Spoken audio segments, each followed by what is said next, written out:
பௌத்தம் மற்றும் திபேத்திய மரபுகள் என்ன சொல்லுதுன்னா, இந்த இடத்துல வந்து சம்பாலால ஞானம் தான் செய்யறாங்க அப்படின்றாங்க. இங்க நம்ம இடத்துல என்ன சொல்றாங்கன்னா, இங்க வந்து சம்பாலா தான் இருக்கு, இங்க வந்து கல்கி இருக்காங்க அப்படின்னு சொல்றாங்க. ஆனா இதே ஹிமாலயா மலையில 2 பேருனாலே ஒத்துக்கக்கூடிய ஒரு விஷயம் என்னன்னு பாத்தீங்கன்னா கைலாயம்.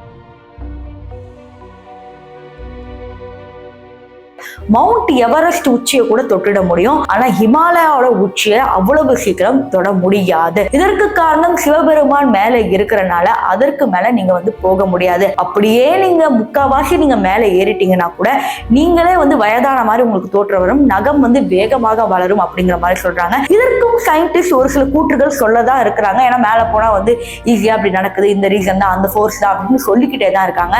ஆனா இதுதான் சரியான சயின்டிபிக் ரீசனா அப்படின்னு கேட்டா அது சயின்டிஸ்ட் சொல்லாம மறுக்க தான் செய்யறாங்க. இன்னும் கைலாயத்துல என்னதான் ஹெலிகாப்டர் வச்சு பார்த்தா கூட இன்னும் தெளிவா பார்க்க முடியாத நிலை இருக்கு. ஒருத்தர் கூட அங்க மேல போய் அங்க நிஜமாவே என்ன இருக்கு அப்படிங்கறத கண்டுபிடிக்கவே முடியல.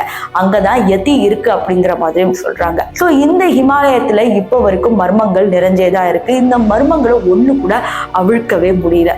இதை பத்தி நீங்க என்ன நினைக்கிறீங்க? இது போன்ற பல மர்மமான வீடியோக்கள் வேணும்னா மறக்காம நம்ம ரெட் டேப் ஹிஸ்டரி சேனலை சப்ஸ்கிரைப் பண்ணிக்கோங்க.